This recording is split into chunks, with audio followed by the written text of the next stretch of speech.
Hello friends, ഈ വ്ളോഗ്സിന്റെ പുതിയൊരു വീഡിയോയിലേക്ക് എല്ലാവർക്കും സ്വാഗതം.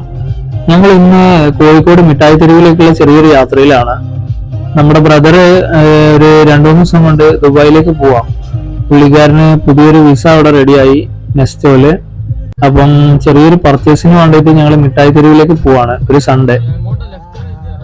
നേരെ വണ്ടി കോഴിക്കോട് അവിടെ കണ്ണൂർ വെച്ചിട്ട് കണ്ണൂരിന് ട്രെയിന് കയറിയിട്ട് പോകേണ്ട പരിപാടിയാണ്. കാരണം നല്ല മഴയല്ലേ. ഇപ്പൊ നമ്മൾ വണ്ടി എടുത്ത് പോവുകയാണെങ്കിൽ അത്യാവശ്യം നല്ല പയ്യോളി ഭാഗത്തൊക്കെ ഒന്നാം തരം ബ്ലോക്കാണ്. അപ്പൊ അവിടെ എത്തുമ്പോൾ ഒരുപാട് ലേറ്റ് ആവും. ഇപ്പൊ നമുക്ക് കണ്ണൂരിൽ നിന്ന് ഇപ്പം ഈ ഒരു സമയത്ത് ലോക്കലുണ്ട്. ലോക്കലാകുമ്പോൾ അത്യാവശ്യം സീറ്റൊക്കെ ഉണ്ടാവും, തിരക്ക് കുറവാണ്. ഈ ലോക്കലിന് കയറി കഴിഞ്ഞാൽ നമുക്കൊരു 1.5 മണിക്കൂർ കൊണ്ട് കോഴിക്കോട് എത്താം. കോഴിക്കോട് ഇറങ്ങിയപ്പോ തന്നെ നല്ല കാറ്റ്, മഴക്കുള്ള നല്ല കോളുണ്ട്. നമ്മളെ നാട്ടിൽ ഇപ്പം തന്നെ നല്ല മഴയായിരിക്കും. കാരണം ഇപ്രാവശ്യം കണ്ണൂര് അതുപോലെ കോഴിക്കോട് കാസർഗോഡ് ഭാഗത്തൊക്കെ നല്ല മഴയാണല്ലോ. ഞങ്ങൾ മിഠായി തെരുവ് എത്തി. മിഠായി തെരുവില് എന്താ പറയാ, സൺഡേ ആയതുകൊണ്ടാണ് നല്ല തിരക്ക്, ഫുള്ള് റഷാണ്. അത്യാവശ്യം നല്ല രീതിയിൽ തന്നെ ആളുണ്ട്. പിന്നെ സൺഡേ മാർക്കറ്റ് മിഠായി തെരുവിലുണ്ട്. മറ്റുള്ള ദിവസങ്ങളിൽ അപേക്ഷിച്ച് കൂടുതൽ എന്താ പറയാ കച്ചവടം നടക്കുന്ന ഒരു ദിവസമാണ് ഞായറാഴ്ച.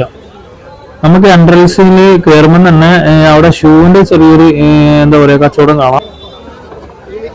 ഇവിടെ ഷൂസിനൊക്കെ ചെറിയ റേറ്റേ ഉള്ളൂ കേട്ടോ. അവിടെ സ്റ്റാർട്ടിങ് തന്നെ ഒരു 600 to 700 ഉള്ളിലാണ് ഷൂസിന് റേറ്റ് വരുന്നത്. ആ പ്രൈസിന് തന്നെ നല്ല അടിപൊളി കളക്ഷൻസ് അവിടെ ഉണ്ട്.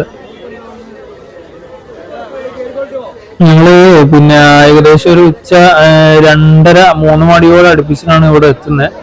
അപ്പം ഭക്ഷണം കഴിച്ചിട്ടില്ല. അപ്പം മിഠായി തെരുവിന്റെ ഉള്ളിൽ തന്നെ നല്ലൊരു റെസ്റ്റോറന്റ് ടോപ്പ് ഫോം എന്ന് പറഞ്ഞിട്ട്, ബാക്കി ഫുഡൊക്കെ കഴിച്ചിട്ട് ബാക്കി പർച്ചേസ് അവിടുന്ന് തുടങ്ങാന്ന് വിചാരിച്ചു. അങ്ങനെ ഫുഡ് കഴിക്കാൻ വേണ്ടി കയറിയതാണ്. നല്ല ചൂട് ബിരിയാണി ഉണ്ട് ഇവിടെ. ബിരിയാണിയും ഒരു നെയ്ച്ചോറൊക്കെ ഓർഡർ ആക്കി ഭക്ഷണം കഴിച്ച് ഞങ്ങൾ നേരെ പർച്ചേസ് ചെയ്യാൻ പോയത് അളിയനിക്കൊരു ട്രോളി വാങ്ങിക്കണം നല്ല. അപ്പൊ ഒരു 2-3 കടയിൽ കയറിയിട്ട് വിലയൊക്കെ അന്വേഷിച്ചിട്ട് എവിടെയാണോ അത്യാവശ്യം നല്ല ബഡ്ജറ്റ് ഫ്രണ്ട്ലി ആയിട്ട് എന്നാലും ഒട്ടും മോശമില്ലാതെ നല്ലൊരു ബ്രാൻഡ് തന്നെ എടുക്കണം. ഞങ്ങൾ അവിടുന്ന് ട്രോളിയും വാങ്ങിയിട്ട് പിന്നെ നേരെ പോയത് ഡ്രസ്സ് എടുക്കാനാണ്.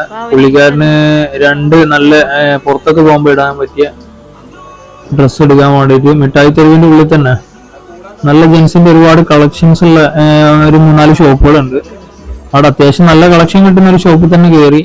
ഞാൻ വെറുതെ ഇങ്ങനെ ഓരോന്നും ഇങ്ങനെ വെച്ച് നോക്കുന്നുണ്ട്. എനിക്ക് എടുക്കാനൊന്നല്ല, നമുക്ക് എന്താ അറിയില്ല, ആർക്ക് എടുക്കാൻ പോകുമ്പോൾ നമുക്ക് എന്തെങ്കിലുമൊക്കെ എടുക്കാൻ തോന്നും. അങ്ങനെ അവിടുന്ന് ഡ്രസ്സെല്ലാം പർച്ചേസ് ചെയ്ത് ഞങ്ങൾ നേരെ ഇറങ്ങി. പിന്നെ 1 ചില്ലറ സാധനങ്ങളൊക്കെ വാങ്ങിക്കാനുണ്ടായി. അതൊക്കെ വാങ്ങിച്ച് മിഠായി തെരുവിന്റെ തിരക്ക് കണ്ടോ നിങ്ങൾ. ഇത്ര സമയമായിട്ടും തിരക്കിനൊരു കുറവുമില്ല. ഇപ്പൊ ഏതാണ്ട് ഒരു 5:30-6 മണി ആ സമയമൊക്കെ ആയി. എന്നിട്ട് മിഠായി തെരുവിലെ തിരക്കിന് യാതൊരു കുറവുമില്ല. ഇനി ഞങ്ങളുടെ പരിപാടി എത്രയും പെട്ടെന്ന് ഇവിടുന്ന് നേരെ റെയിൽവേ സ്റ്റേഷൻ പിടിക്കുക. അടുത്ത വണ്ടിക്ക് നേരെ നാട് പിടിക്കണം കണ്ണൂര്. ഇപ്പം ഒരു 6:30-7 മണിക്കുള്ളിൽ നമുക്കൊരു വണ്ടിയുണ്ട്. മഴയായതുകൊണ്ട് അത്യാവശ്യം ഓൾമോസ്റ്റ് എല്ലാ ട്രെയിനും ലേറ്റ് ആയിരിക്കും. കിട്ടുന്ന വണ്ടിക്ക് പോയാൽ നാട് പിടിക്കണം. ഞങ്ങൾക്ക് ഒരു വണ്ടി കിട്ടി. ഞങ്ങൾ അടുത്ത ട്രെയിനിന് നേരെ കണ്ണൂർ എത്തുമ്പോഴത്തേക്കും കണ്ണൂർ ഇതാണ് അവസ്ഥ, പെരുമഴ. അപ്പോൾ വീഡിയോ കാണുന്ന എല്ലാവരും സബ്സ്ക്രൈബ് ചെയ്യാൻ മറക്കല്ലേ.